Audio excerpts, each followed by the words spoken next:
1873లో తీసుకొచ్చిన చట్టం. అంటే దాదాపుగా 140 సంవత్సరాల పైగా ఈ చట్టం అమల్లో ఉంది. అయినా ఈ భూముల యొక్క సమస్యల పరిష్కారం కాలే, ఇంకా కొనసాగుతూనే ఉన్నాయి. అందుకే ఈనాడు తెలంగాణ రాష్ట్ర ప్రభుత్వం భూ సమస్యలకు శాశ్వత పరిష్కారం చూపించాలి. ఏ రైతులు కూడా తన భూమి యొక్క సరిహద్దులు తెలవకుండా తన భూమి పరాయి ఆధీనంలో ఉండడాన్ని సహించలేని వాళ్ళకు సహాయంగా ఉండడానికే ఈ లైసెన్స్డ్ సర్వేయర్ల వ్యవస్థను ఈనాడు మనం తీసుకురావడం జరిగింది. మిత్రులారా, మీరు ఆలోచన చేయండి. తెలంగాణ ఉద్యమం సందర్భంగా నీళ్లు నిధులు నియామకాలని చెప్పి 10 సంవత్సరాలు అధికారంలోకి వచ్చిన వాళ్ళు ఈనాడు సమస్యలను పరిష్కరించకపోవడం ఇంకా చిక్కుముళ్ళుగా తయారని, నియామకాలు జరగలేదు. వాళ్ళ కుటుంబంలో జరిగిన నియామకాల గురించి నేను చెప్పవలసిన అవసరం లేదు. చైతన్యవంతమైన మీకు ప్రతి విషయము తెలుసు. కరీంనగర్ నిజామాబాద్లో ఓడిపోతే తక్షణమే కుటుంబ సభ్యులకు నియామక పత్రాలు అందించారు, కానీ తెలంగాణ రాష్ట్రంలో ఖాళీలు ఉన్న ప్రభుత్వ ఉద్యోగాలు భర్తీ చేయలే.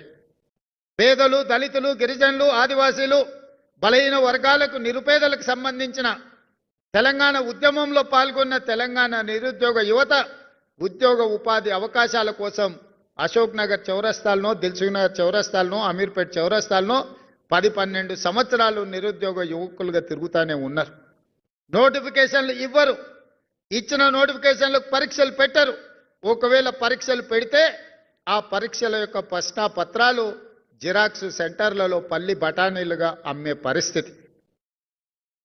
ఒక మంచి పరిపాలనకు, ప్రభుత్వ వ్యవస్థకు మంచి పేరు తేవాల్సిన తెలంగాణ పబ్లిక్ సర్వీస్ కమిషన్ ఒక రిహాబిలిటేషన్ సెంటర్గా అక్కడ దందాలకు అడ్డాగా మారింది. అందుకే ఈ ప్రభుత్వం వచ్చిన తర్వాత తెలంగాణ పబ్లిక్ సర్వీస్ కమిషన్ని ప్రక్షాళన చేసినాం.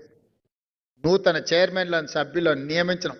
మొదటి సంవత్సరంలోనే 60,000 ప్రభుత్వ ఉద్యోగ నియామకాలు చేపట్టి లెక్కలు తప్పుతాయి, లెక్క పెట్టడానికి అవకాశం ఉండదు అని అనుకున్న వాళ్ళకు ఎల్బీ స్టేడియంలో ఎక్కడైతే మాకు ఉద్యోగ ప్రమాణ స్వీకారం చేసినామో అక్కడనే మొదటి సంవత్సరంలో ఈ 60,000 ప్రభుత్వ ఉద్యోగ నియామక పత్రాలు అందించి 4 కోట్ల తెలంగాణ ప్రజల సాక్షిగా మొదటి సంవత్సరంలో 60,000 ఉద్యోగ నియామకాలు ఇచ్చినాం.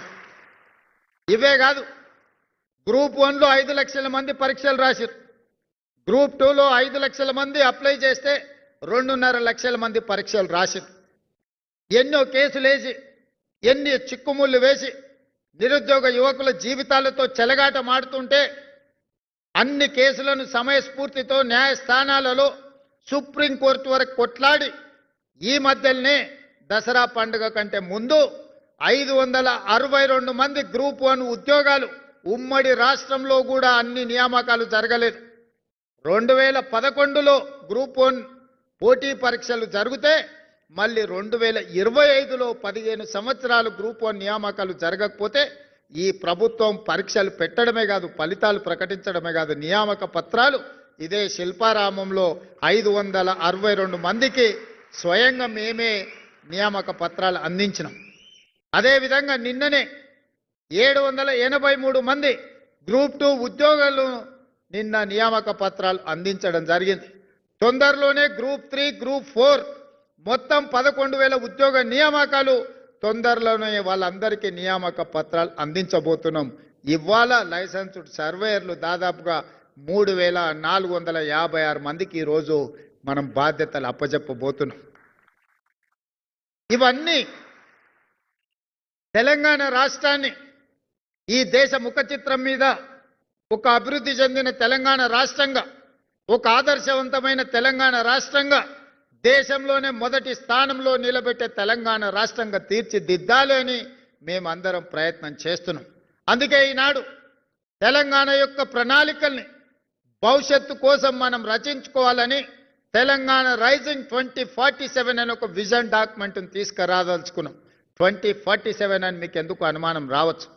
15th ఆగస్టు 1947లో స్వతంత్రం వస్తే 15th ఆగస్టు 2047కి 100 సంవత్సరాలు పూర్తి చేసుకోబోతున్నాం స్వతంత్రం వచ్చి.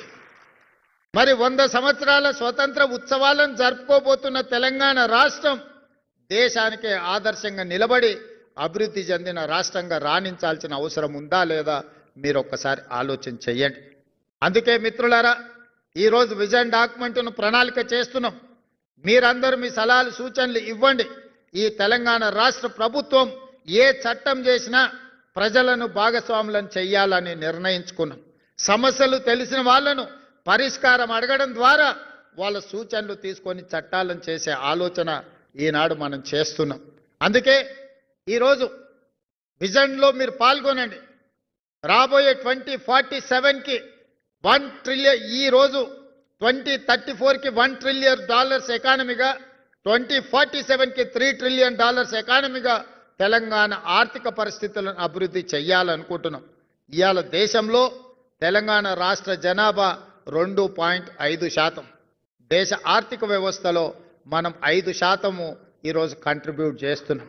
ఈ 5%ని 10%కి కేంద్ర ప్రభుత్వం 2047లో $30 ట్రిలియన్ ఎకానమీగా మారాలనుకుంటుంది. ఆనాడు ఈ దేశ ఆర్థిక వ్యవస్థలో 10%ని తెలంగాణ నుంచే అందించాలన్న లక్ష్యంగా ఈరోజు మన ప్రభుత్వం చేస్తున్నది. ఆ లక్ష్యానికి చేరుకోవాలంటే మీ వంతు సహకారం ఉండాలి. వ్యవసాయం అభివృద్ధి జరగాలి. రైతుల సమస్యలు పరిష్కారం కావాలి. రైతే రాజు, వ్యవసాయం దండగ కాదు, వ్యవసాయాన్ని పండగ చెయ్యాలి. రైతు రాజు కావాలి అనంటే మీరందరూ కష్టపడి పని చెయ్యాలి. మీ కష్టంలో నిజాయితీ, చిత్తశుద్ధి ఉండాలి. మీరు చేసిన శ్రమకు మీరు ఫీజు తీసుకోండి. తప్పులు చేయడం ద్వారా ఒక రైతుకు అన్యాయం చేస్తే అది మన కుటుంబ సభ్యులకే మనం అన్యాయం చేసుకున్న వాళ్ళం అవుతాం.